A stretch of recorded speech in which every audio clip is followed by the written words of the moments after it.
Well, hello, I am Heather Chirtea, the Executive Director of Digital Wish. And today I've got Brian Stephens here with me from Funds for Learning. He is one of the premier E-rate experts out there. And we are going to talk about E-rate and the ECF funds and all of those things. So we'll focus today on the really tough questions. We've done a couple webinars already covering the basics of E-rate and ECF, but let's dive in a little bit further.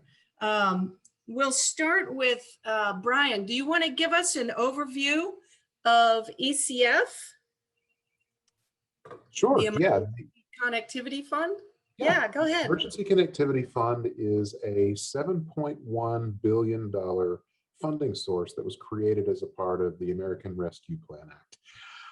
And it is targeted at closing the homework gap.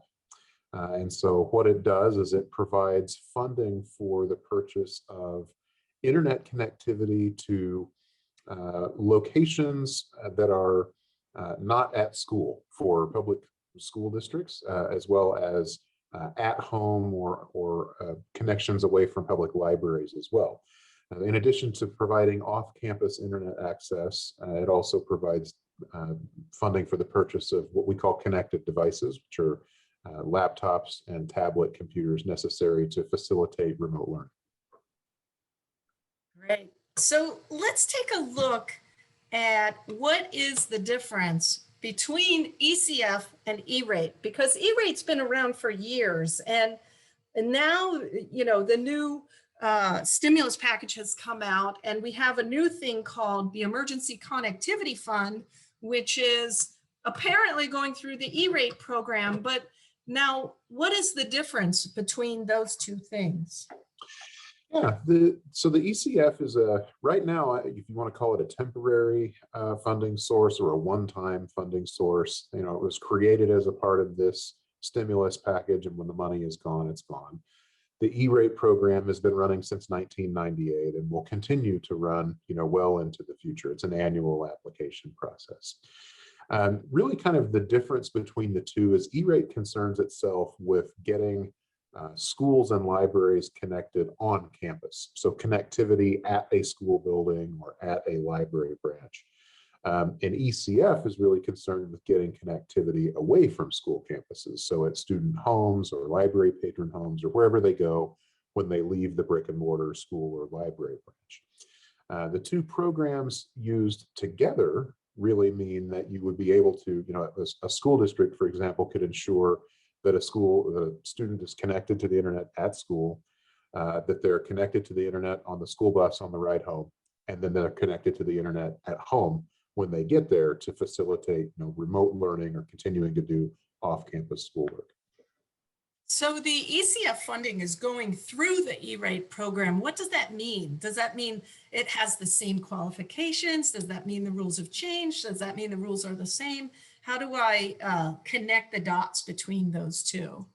Yeah, you know, they're technically separate programs. So from a regulatory perspective, there are two distinct and separate sets of rules. Now, that being said, they copied a bunch of the E-rate rules and put them into the ECF rules. So you will see a lot of similarities between the two programs, primarily in who's eligible to participate. So yeah, we have a lot of schools that think that they can't qualify, or that the application is going to be so complex that they don't even want to apply. And they, you know, having had this experience with E-rate for years and years, a lot of schools have thrown up their hands with the E-rate program because it's too complex for them to get involved as a small school district, particularly the smaller school districts. So now with this coming down through the E-rate program, you're saying it's different, and I'm worried that all those schools who think they can apply all of a sudden, you know, won't, when maybe they do, you know. yeah, well, you know, the good news is that the ECF rules in general are a little bit less complicated than the E-rate rules. You know, a lot of what makes E-rate so complicated, for example, is the competitive bidding requirements that schools have to go through. That's not a concern in ECF. So there's a whole sort of section of forms and processes and things that are unique to E-rate that won't carry over to ECF. So it'll make it a little Oh, bit simpler from that's that perspective. great. That'll simplify. And, you know, it kind of cuts both ways. On one hand, it is a separate program, but on the other hand, because there are a lot of similarities between the two, it'll still be familiar for folks who are filing for E-rate discounts. So, you know, the form numbers, for example, the FCC forms, it's just a modified version of the E-rate form the ECF application is. The processes, the administrators, that sort of thing will all look, you know, very familiar to those who have participated in E-rate. So if we are a school that has gone 100% in person, do we qualify? Because a lot of the schools have closed down and now they're starting to reopen. And, you know, of course, all the schools aren't completely reopened yet. But how does that relate to being in person versus being at home learning? Do I have to have a unique at home program for this? And, you know, give us the parameters there. Sure. Yeah. You know, one of the things that the FCC, so one of the hard requirements in the ECF program is that the funds cannot be used for devices or connectivity that will be used exclusively on campus, right? So the example that I use are the carts full of laptops that, you know, go into a classroom, but they don't ever leave the school building. They've said, you know, no funding for those types of things, but in general, provided that devices are being, you know, assigned to students or staff members and are leaving campus in some capacity, then generally they should qualify for the ECF funding. So if you've got, you know, Chromebooks that you're assigning to students and they're taking them home at the end of the day or on weekends or on holidays, you know, this kind of idea that this program is targeted at the homework gap really kind of means exactly that. You know, are you giving them connections or devices that are then enabling them to do schoolwork off campus in some capacity? And if you are, generally they should qualify. So there's not a requirement that you have any sort of like formal online school, for example, or necessarily that you offer any specific official online learning program, not necessarily. It's really just, you know, do you have students that are engaging in schoolwork when they're not at school? And if they are, and you're giving them a device, that device should typically qualify for funding. Great. So what constitutes proof that students at home don't have sufficient coverage? Because there's this whole new concept that was introduced with the ECF program called sufficiency or sufficient coverage. So the idea is behind it is that if your student doesn't have sufficient coverage to participate in online learning, to be able to have access 24/7 to close that homework gap, that they would be covered by this program. But what constitutes the proof? That's an excellent question. You know, I think this requirement kind of makes people nervous a little bit. And I think it's because, you know, like you mentioned, the FCC says on this application for funding, you're only seeking funding to buy connections or devices for students or staff members who would otherwise lack a sufficient device or connection in order to engage in remote learning. But the FCC then didn't go on down the line and define what sufficient means, right? And so we have this whole sort of gray area about, oh, what's sufficient and what's not. Is that an advantage or a disadvantage? How do we play that one as a school? I'm worried about liability, right? I don't want to apply and get audited. You know, is there this audit crew just waiting to get me after the fact? What's going on there? Yeah, no, and I think it's perfectly normal. And I think that if you're approaching it, you know, from a risk management standpoint, you're in a pretty good position. Okay, so you know, and one of the things to keep in mind is I think, you know, by the same token that they didn't define this, they also then don't have a specific checklist they can come in and audit you against, you know. And so, and the FCC had some discussion about that, and they said, like, you know, we generally have a sense that schools figured out what percentage of their student population either didn't have adequate internet at home or didn't have an acceptable device for doing remote learning. They said, what we also realize is that schools went about determining that in a lot of different ways. And so the FCC could, especially, now that these rules have just come out, but this whole process started more than a year ago, nobody would have anticipated, hey, here's how you do it. And so they didn't require schools to determine that sufficiency using any particular rhetoric or methodology. So there's no Really, step by step, there's no perfect way. there's really not. And we've seen schools that are doing that using a variety of different methods. Some have surveyed their student body. Some have included questions on their application forms or their enrollment forms, asking about the level of connectivity or devices that students may have access to. Some of them had some technical measures. I talked to a school the other day that said, yeah, we realized that we have students that don't have adequate internet because they have a device and they get online, but then they keep crashing out of the Zoom meeting every 5 minutes, and we think it's a bandwidth issue, right? And so they were able to kind of collect some technical measures from that perspective as well. I mean, there's lots of different things. If you've got old antiquated devices that can't run the latest software, right? I mean, if you've got devices that don't have cameras built into them for video conferencing, lots of different things that you might be able to use to say, really the way that we do remote learning here at our school district, these devices or these connections just don't cut it. And as long as we can document that, we should generally be okay. And so documentation would be, I'm a third grade teacher and, 6 of my students are constantly cutting out or they can't get in. Could you survey your teachers? Could you say, if I surveyed all of my teachers know exactly who can and can't get on within my student body. Is that sufficient? Is that sufficient enough to apply? Because I think the teachers know. I mean, we've been closed for a while and, it's got to be clear, it's class by class, exactly what's going on. Yeah, I mean, I think so, provided that you can collect that documentation and save it, right? The name of the game with this is, one day, and fingers crossed it's not you, but one day you may get an audit of your participation in the in the ECF program, and they may say, hey, you certified that you were only seeking funding for devices that, to supply people that don't have sufficient connectivity.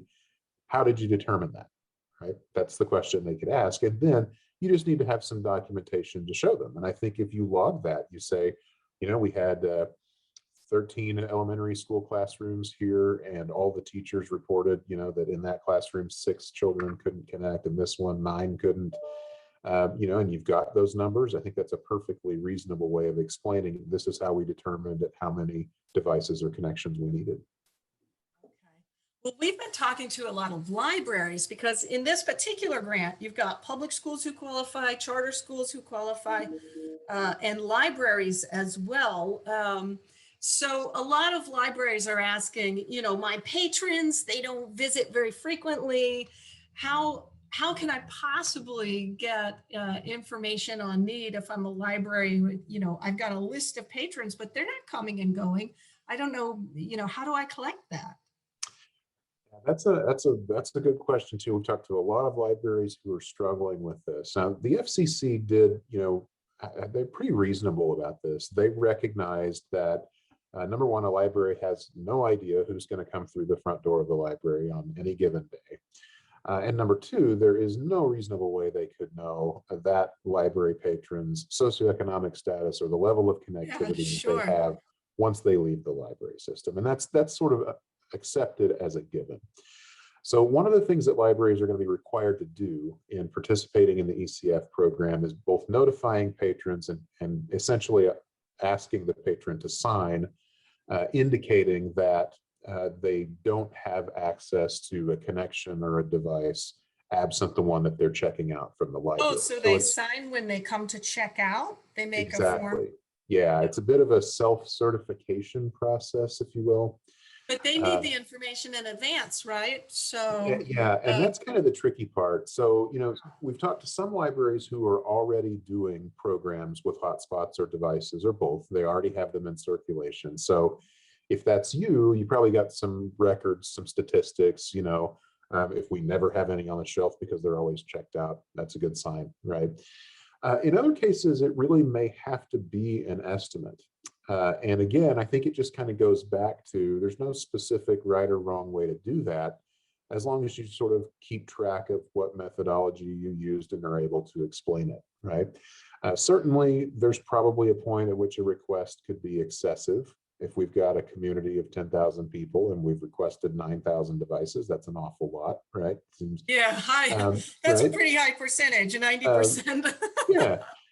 So, I mean, there's a reasonableness factor to it as well. Yeah. But at the same time, there's not a requirement in the ECF rules that says, oh, libraries have to have their devices in circulation, 75% of the time, or, anything like that. There's a general understanding that, hey, some of these things may be sitting on the shelf, not checked out at any given time. And as long as we're not being, unreasonable in the amount of support we've requested, then that's going to be fine.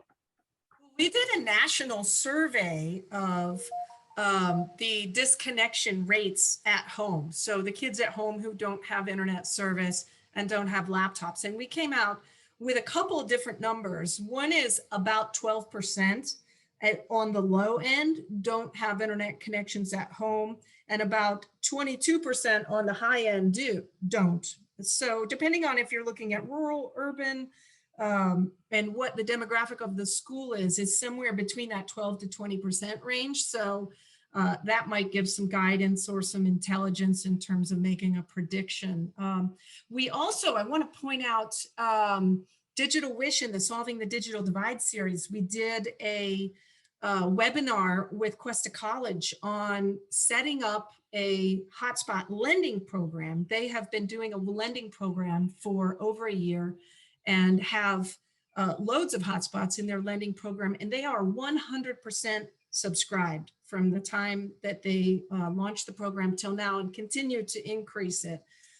So there's some great tips there on how to set it up, what kind of packaging, all of that, and also how to do the needs assessment. So we brought in their director of student services to also discuss how they did their assessment of student needs, where they had positives and negatives. So that would be a great webinar to watch if you are a librarian trying to set this up.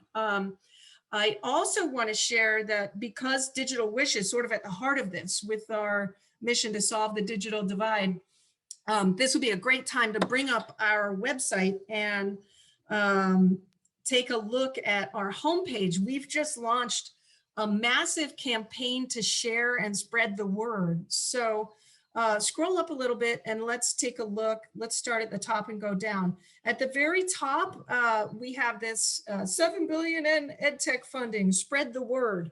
So if you are in your school and watching and you have some capacity to send an email out to people to apply for this funding, there's all kinds of pre-made art, there's tweets, all kinds of stuff there for you to share. And if you want to know how to qualify, actually, we did a webinar with John Harrington from Funds for Learning. There's a 2-minute version of that, which gives you all the basic rules, top 10 questions in 2 minutes. And you can hit that video right on the homepage, and that's a 2-minute brief. So that's a wonderful way to kind of get going. But let's talk about this quantifying the need for a second. We literally just did a partnership with Bright Bites, and they have created a survey that asks all the right questions for your ECF application. That survey is going to go live probably tomorrow, either tomorrow or Thursday. So that's June 23rd, June 24th. So if you check back at digitalwish.org right here, you will be able to register to get your own school's free version of the survey. That survey will give you one single link. That's it. And then you take that link and you send it out through your school's emergency broadcast system. So this is the system that you use for emergency parent notifications of school closure. In the north, they use it for snow days. So if you have a snow day, you have to get that word out to the parents at 5 a.m. before all these kids converge on the school. Well, these emergency broadcast systems, the parent notification systems, can be used to send this single link survey out, and the parent data will come to you and then we'll send you a report 3 days after you close your survey.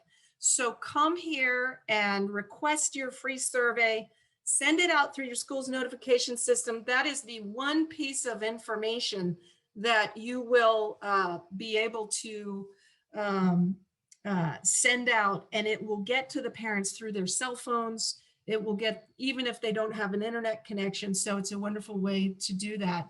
Step 3 is actually getting price quotes and vendors. And we'll talk about vendors in a minute, but if you need price, one of the two main tenets of getting started on ECF is that you have to get a price quote. Once you quantify the need, you know how many, you got to find out how much. So you got to get a price quote from your vendors. So if you need help getting price quotes, come to Digital Wish. We work with loads of vendors. We can get you hooked up. We're a nonprofit. Any money we make just gets plowed back into solving the digital divide. So great way to go. Okay, that's good for the website. Let's go through a few more questions now. One of the key questions that we've been getting is this question about, I've already got a service plan in place, right? And how much of ECF can I get reimbursed? My service plan, you know, can I cover a 2-year plan? Let's talk a little bit about what ECF covers for a 2-year service plan. Yeah, so the first application cycle for ECF is going to be for purchases that schools will be making between July 1st, 2021 and June 30th of 2022. So in terms of like a 2-year service plan, like for hotspots or something like that, it would really only be the bills that you get from July 2021 through June 2022. The ISP's pre-bill? Can I have my service provider send a bill for a 2-year plan, or is that not? It's not likely. No. You know, the experience that we use here is we kind of draw on our experience with the E-rate program, where they really concern themselves with the time frame in which services are delivered. And so I think that's a safer way to think about that, is it's the service that you receive between July 1st, 2021 and June 30th of 2022. Now, that being said, depending on how much money is requested nationwide, once the initial application window closes, the FCC has a couple of options. One of which is to open a second window that would potentially look further out. That's one thing that could happen. They could also open a second window that looks back, retroactive, allowing you to be reimbursed for some of the expenses you've already incurred. So, you know, I would factor that into your decision-making process. You know, I think very safe to assume the service you receive between July 1st, 2021 and June 30th of 22 can be funded. But then, you know, you might want to give yourself potentially the ability to, you know, wiggle out of a contract, for example, if that's possible, or at least be planning ahead just in case you're obligated to service beyond June of 2022. You want to have a plan for paying for that service on an ongoing basis. Okay. Well, it's going to open up a lot of money to have this contract. So essentially, I could potentially have money freed for renewals. Let's talk about renewals. Can ECF be used for renewals? I'm going to give you an example. This is one that came in. We have a school that has 100 hotspots. Their service plan has already been paid through December of 2021, which falls right in the middle of that funding window. So what can I apply for on my application? Can I fund for the 2021 service plan that I've already paid for and I have a receipt for? Can I fund for the can I apply for funding for the 2022 window, because that's gonna fall in the middle? Or do I have to prorate and say, well, 3 months of 2021 were used and 6 months of 2020, or, you know, however that would work? What's the protocol here? Yeah, in this particular example, because what we said is that they're paid through the end of December. We'll assume the end of December 2021.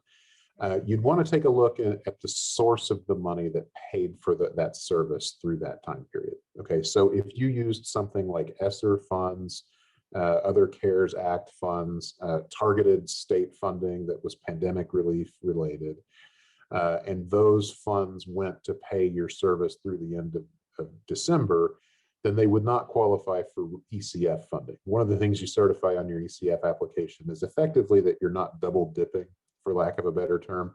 So you can't request ECF support for something that was paid for by another pandemic relief source. So let's say it was a private foundation, or I used my government's, my conventional school tax-based funding, then what would happen in those two instances? Yeah, or even just if you used like, budget funds, right? Just we just paid those Standard bills, we just budgetary, paid them. yeah. In that case, you could be reimbursed, right? Came out of the general fund, we just decided to prepay it through the end of the year. Then I would say from July 1st to December 31st, yeah, absolutely, you could be reimbursed. So those it's costs. prorated. It's prorated. So I could only get reimbursed for that chunk of the full year. So Well, and then you could also apply for the renewals after January or after December, right? So you, in that example where you paid for the, through the end of the year with budget funds, I think you get the entire year, assuming that you continue service beyond December 31st. Now, if you're in the other situation where maybe CARES Act funding paid for those hotspots through the end of this year, you could still apply for ECF funding for January through June for the renewal once it kicks in. Okay. Let's take a look at a different angle. What about replacing worn out equipment? Okay, so we'll talk about the equipment instead of the service. Let's say I by hook or crook, we have a lot of schools in a situation where by hook or crook, they found every laptop imaginable. They sent out broken, trashed equipment, whatever they could fix, whatever they could get functional, just to get the kids something to have in the home. So we've got all these antiquated laptops that have somehow managed to find their way into kids' backpacks and probably weigh way too much for kids to be carrying around. Can I, if I know that let's call it 50% of my equipment was salvaged equipment, and I've sent it out into the homes because of the emergency related to COVID and getting those kids online and keeping them in school, can I then go back? They are covered, and they are getting sufficient coverage to come into my classroom, but that equipment's about to die, right? Are they covered? Can I say that these kids, half of my student population that I know has old equipment, that it's not sufficient and now I can replace it? Is that something I could do? Yeah, I mean, the FCC's litmus test really is not so much does a student have a device, it is that device sufficient to engage in remote learning, right? So we kind of go back to that, is it sufficient, is it not sort of determination, right? I would argue that just because a device is functional doesn't necessarily mean that it's sufficient, right? There's a lot of different ways that you might be able to look at that. One of the examples that I've used is iPads. If you take a very first generation iPad, right, the very first one they ever came out with, may still work, right, but it can't install the latest operating system. It probably can't install the latest applications. So is that really sufficient, to engage in remote learning? I would argue, probably not. On the other hand, if you've got iPads that are a year old, those are probably relatively current. They can probably keep up. That might be a sufficient device. And that's kind of an extreme example, but I think it kind of gives you sort of a way to think about it, right? So it's, I would argue that, yeah, I mean, if you've got, old staff laptops that were sitting in a warehouse for a year and were already 3 years old before that, and they're not holding the battery charge and the cameras are flaky and, all of those sorts of things that add up with old technology. I mean, I think you have an increasing way of sort of justifying, hey, these things really aren't sufficient. They need to be replaced, and you could do that with this fund. Right. So we need to isolate sufficiency versus just coverage. So yeah, exactly. Yeah. Because, in effect, the way the FCC is looking at this is an insufficient device or insufficient connection is effectively no device or connection. And that's kind of the way to approach it. That's perfect. I mean, it doesn't get any better than that. This is not something that has been in any other fund that I've seen, this idea of sufficiency. Let's talk about what does it cover in terms of hardware. There's these new little mini PCs that are coming out that you tap into a monitor with an HDMI cable. They're tiny, and you know, those are coming out on the market for like $169. I've seen them. There's desktops. There's really expensive laptops. What can be covered? What can be applied for when it comes to all these different types of devices? Well, the FCC used laptops and tablets as examples of eligible connected devices. At the same time, they specifically excluded smartphones as well as desktop PCs. Okay. So they said, you know, we think a smartphone is probably just a little bit too small. It's really not, you know, sufficient to have like video conferencing and do schoolwork on, et cetera. And, you know, they said that really sort of the idea behind this is mobility. So, you know, a desktop or some sort of stationary workstation really is not, you know, kind of their focus with this. And that's why they focused on laptops and tablets. So the mini PCs and the desktops, I think, would probably be kind of characterized as that non-mobile, not eligible kind of thing. Now, the expensive laptops option, yes, those do qualify. The caveat there is that there is a $400 per device funding cap. So if you want to buy laptops that are $1,000 each, you certainly can do that. The program will pay you $400 towards the cost of that device, and then you'd be responsible for paying the extra $600.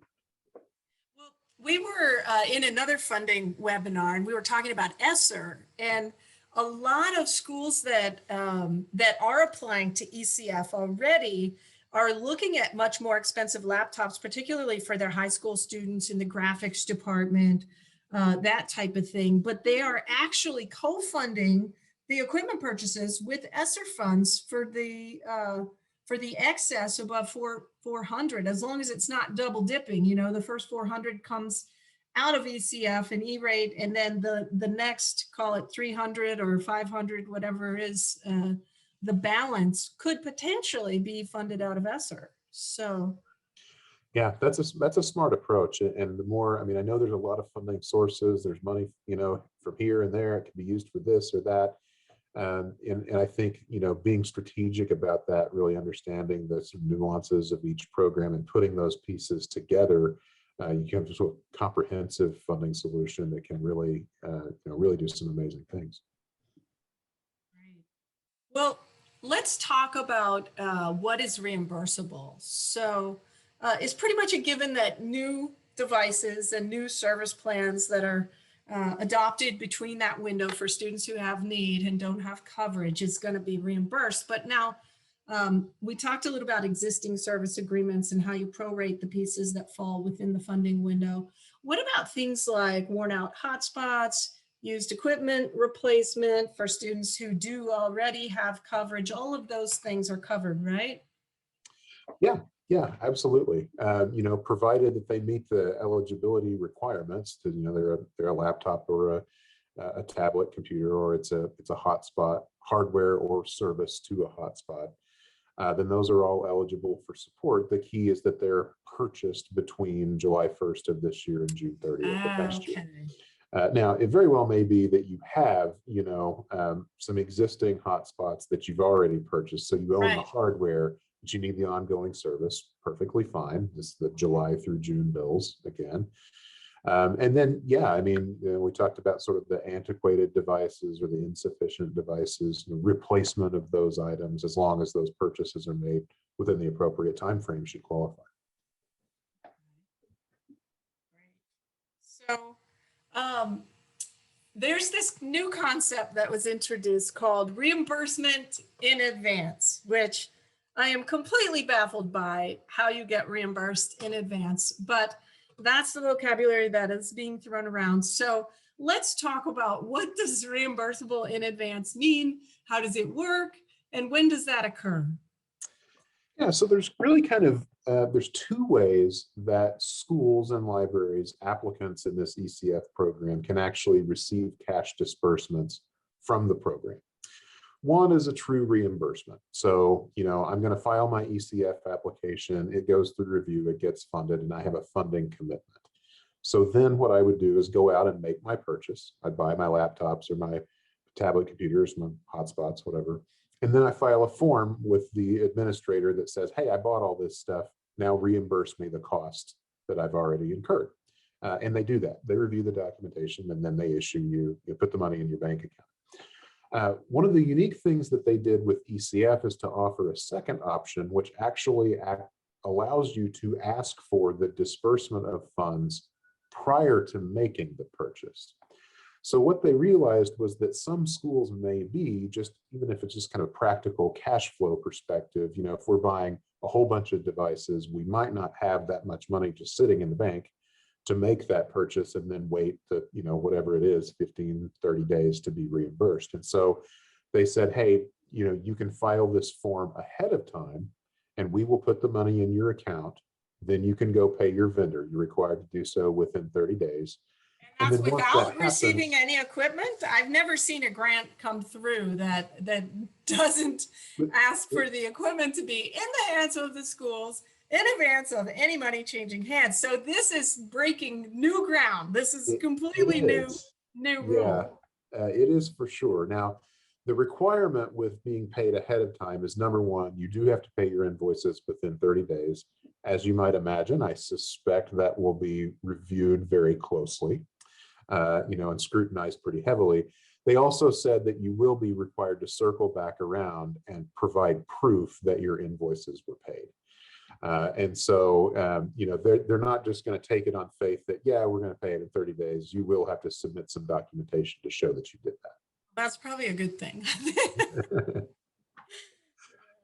Okay, so then what do I need to submit exactly to get reimbursed? Is it receipts? Is it a canceled check, or what's the paper trail there? Yeah, in effect, it's primarily going to be receipts. And I'd say the most common piece of documentation they're going to ask you for is the invoice from your vendor, right? That shows that it'll have, the invoice date and probably the ship date of the equipment. It'll have, make, model, quantity, typical invoice. Now, as a part of the documentation trail that you're building, though, I think it is really important to have things like bank records where you show that you did pay those invoices, right?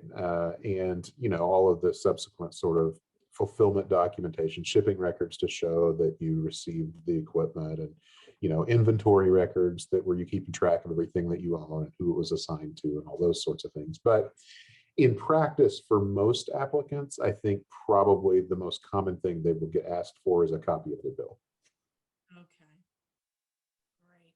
Well, let's talk a little bit about the vendors. So let's say, for example, I have a local mom and pop computer shop right down the road. It's probably run by a parent of one of my students. I want to support them. I want to send this funding, through Mom and Pop's Computers Unlimited, right down the street.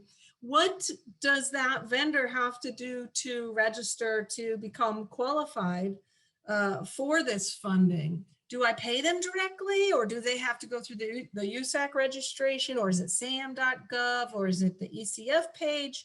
There's so many different moving parts to this. So what should I share with my vendors?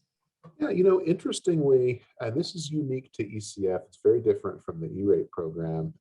There is no registration required on the vendor's part. So, okay. In E-rate, we have a term called SPIN. It stands for Service Provider Identification Number, SPIN, and it's a unique ID number that's assigned to E-rate vendors. And in order to be placed on an E-rate application, a company has to have a SPIN. So they have to file a form with the FCC and do a couple of other things. The ECF application does have an area where you can identify a vendor by SPIN just for ease. But if your vendor doesn't have a SPIN, you can just effectively write them in.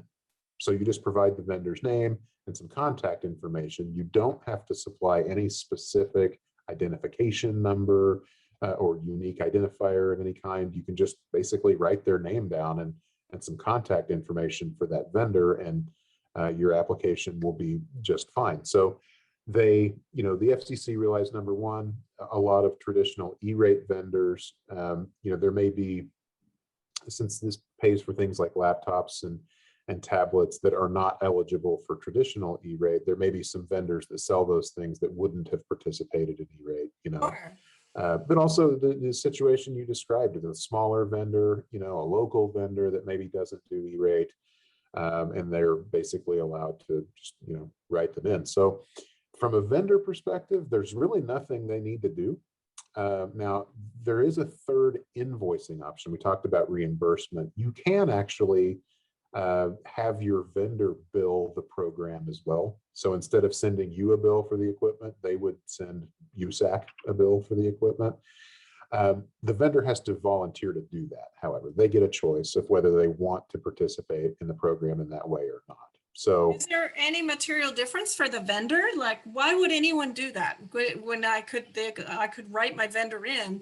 It just seems like that's so much easier. And now no one has to go through this complex registration and 3-bid process, which is wonderful, by the way. And, a welcome change. Yeah.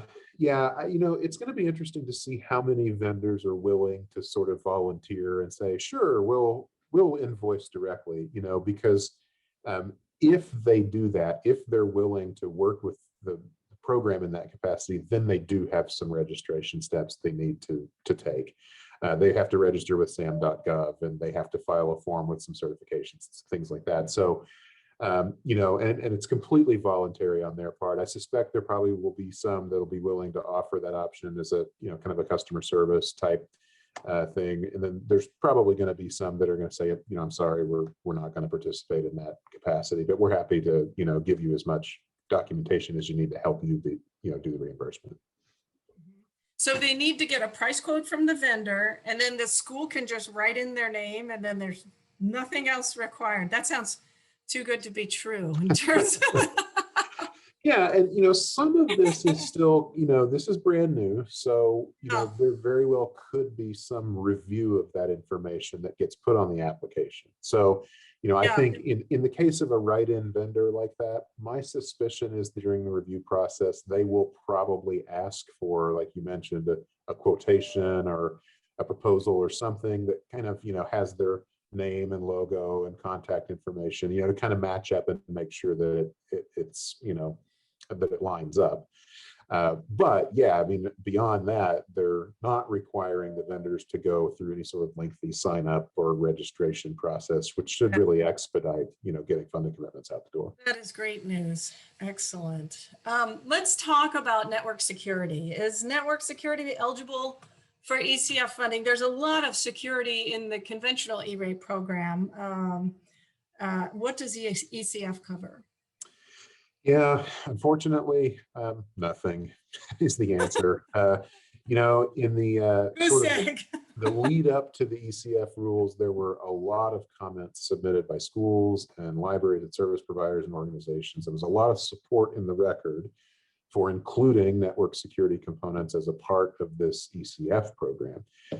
And certainly, if you've got all these devices scattered out, in student homes and all over the place, and they're all coming back to the school to access resources and that sort of thing, there's definitely some security concerns. But unfortunately, they ultimately declined not to include any of those components as a part of ECF. So again, strategically, looking at other funding sources, but perhaps there's other funding sources you could leverage for that.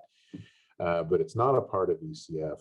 And we did mention CIPA, the Children's Internet Protection Act. In certain cases, you will be required to be CIPA compliant if you're receiving emergency connectivity funding. So if you have school or library owned devices like the laptops or the tablets, and they're receiving funded internet access through this program, then you will have to certify compliance with the Children's Internet Protection Act for those devices.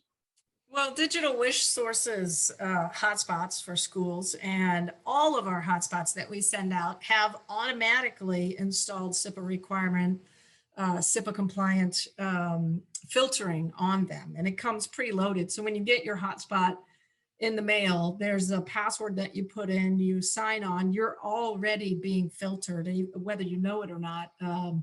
it's on there. So when you go to get your hotspots and bid out your hotspots, you can, include the SIPA filtering software in there, or your school can have that separately. So, so that's a bonus. I'm going to share your contact information, Brian. If anybody's on the call and they want to contact Brian at Funds for Learning, Funds for Learning is hands down the top E-rate consultancy I have seen in the market. There's Brian's Calendly. I have a hard time saying that. Calendly link. You can schedule a meeting if you want to do a consult with Brian. Please go to that link and schedule it with Brian. If you want to contact me for any program information, please do. The Digital Wish has lots of stuff on its homepage about the ECF program and the E-rate program. We want to help you. If you need bids, let us know. We have laptops, we have hotspots. It all comes with SIPA compliance, like we said, and we're happy to get you out a bid for your ECF application so that you can apply. We want everyone to apply, absolutely everyone. So thank you for coming on the call. Go out there and solve the digital divide.